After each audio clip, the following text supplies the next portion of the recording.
Hi, I'm Brad with Big Family Homestead, and today I have a quick 5-tip trick video for you on the topic of internet safety and how to keep your data safe. 5 quick tips and tricks, so here we go.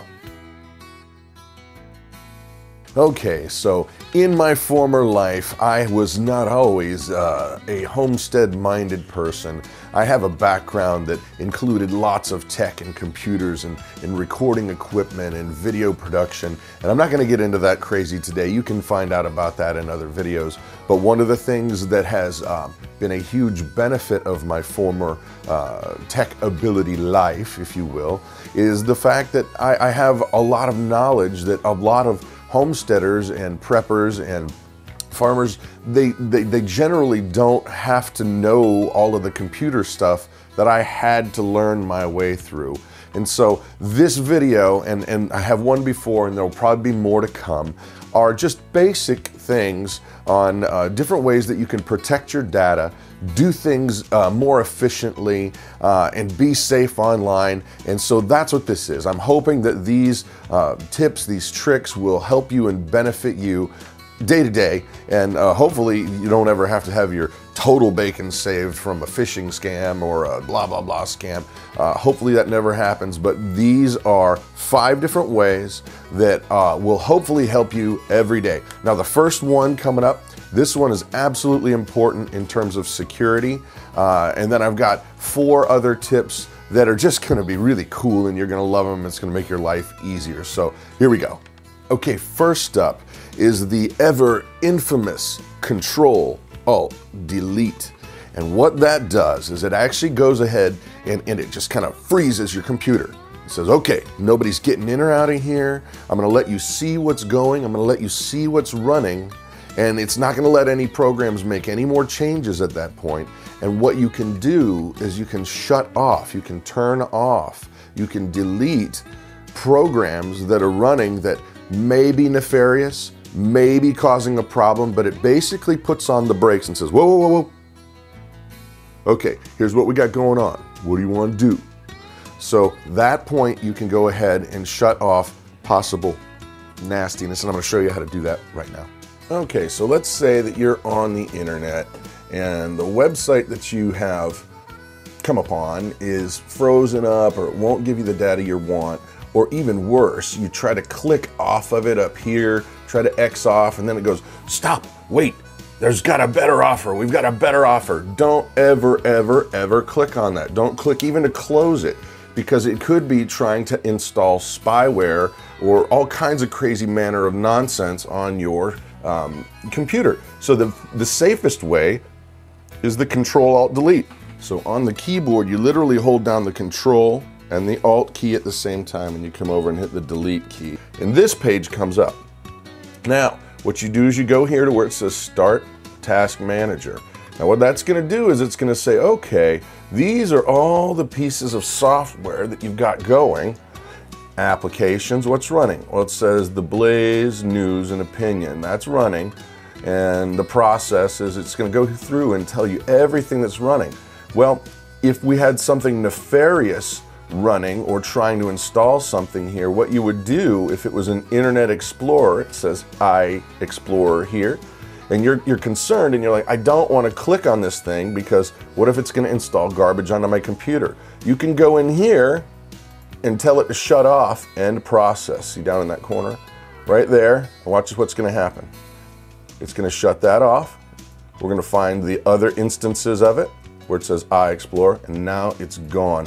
So even if you had one of those weird pop-up clicker things that says, wait, don't leave, we've got a better deal for you, you can do the Control-Alt-Delete trick and get rid of it so that you're not going to, by accident, install something that you don't want to have. Okay, next up is a tip/trick that I'm sure people are just gonna go gaga over, especially if you're like me, have glasses, maybe a little bit hard to see at different sizes of things. This you're gonna love. So here it is, check this out.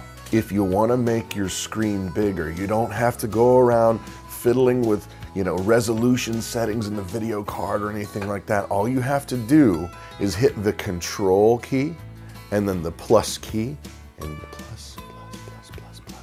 and it gets bigger, or control if it's too big, and minus.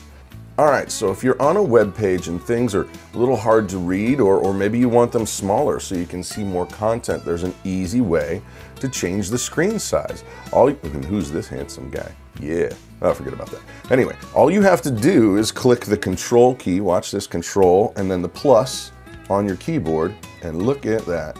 Makes it bigger for you, makes it easier to read, or if it's too big, this face is way too far. Big, big, big, I don't want to see it.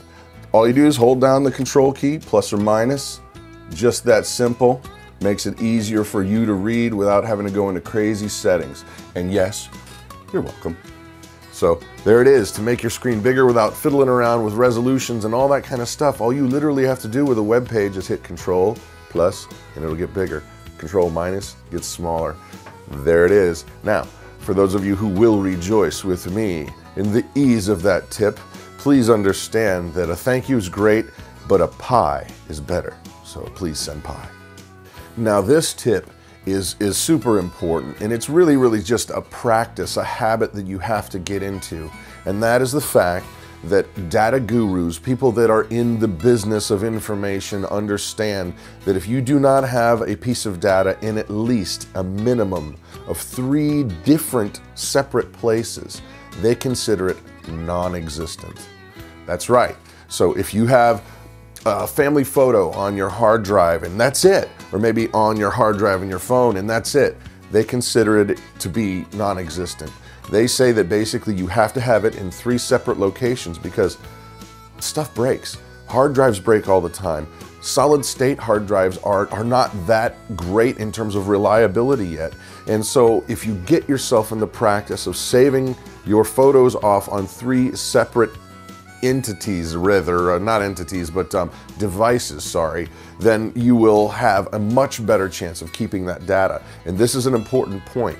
Not 3 separate places on your hard drive, not 3 separate places on one hard drive, 3 different hard drives, or a hard drive, a thumbstick, and a phone, or a hard drive, a thumbstick, and a different thumbstick, 3 separate places.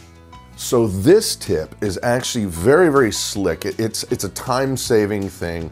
When you're Googling or you're searching for a particular homestead or prep or whatever kind of thing, first of all, you should be using startpage.com. Check out my other video, very important.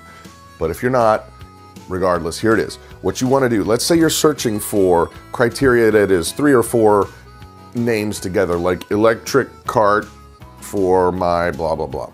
Well, what's going to happen if you just leave it just like that? The search engines are going to look up the word electric, cart, blah, blah, blah. They're not going to think of it as one continuous thought unless there just happens to be a search return that is exactly your key phrase. So what that means is that if you can go ahead and in your search bar, in your Google or your Bing or whatever, startpage.com. If you go into there and you put your search in quotes, you put quotes around it, it's going to add them up as one thought instead of several different individual thoughts, and it'll return more accurate search results to you that will save you time and hassle. And let me show you how to do that right now. Here's the little tip about putting data in quotes, or rather your search requests in quotes. Let's say we want to find dog run chain, like that. So we want to find, we're looking for chain to tie up our dog for a dog run. So if we do that, we're going to get better search results rather than a bunch of different stuff that is dog separate, chain separate, and run separate. That way it'll give us much more accurate search results. So that is very cool and saves lots of time. And lastly but not leastly, the last tip, tidbit, nugget of the video today is basically that technology has changed, and in your internet browser, we used to have to type in http://www. and then your address out, and you don't have to do that anymore. It's all gone. You don't have to do that. All you've got to do is type in your website and .com, .net. Some of them you don't even need to do the .com or .net, but it might take you to a funky place. So for example, if you wanted to go to, say, bigfamilyhomestead.com, which I highly recommend you do, You don't have to type in HTTP, blah, blah, blah, blah, blah, www.bigfamilyhomestead.com. You just type in bigfamilyhomestead.com, enter. So there you have it. 5 basic internet and data tips, tricks, and general awesomeness that everybody needs to know. I hope that you've benefited from this and you can put some of this information into your daily use to help keep you and your data safe. If you've liked the video, please share it. Click like and subscribe. It honestly does help our family out. I am Brad with bigfamilyhomestead.com, and you have an amazing day.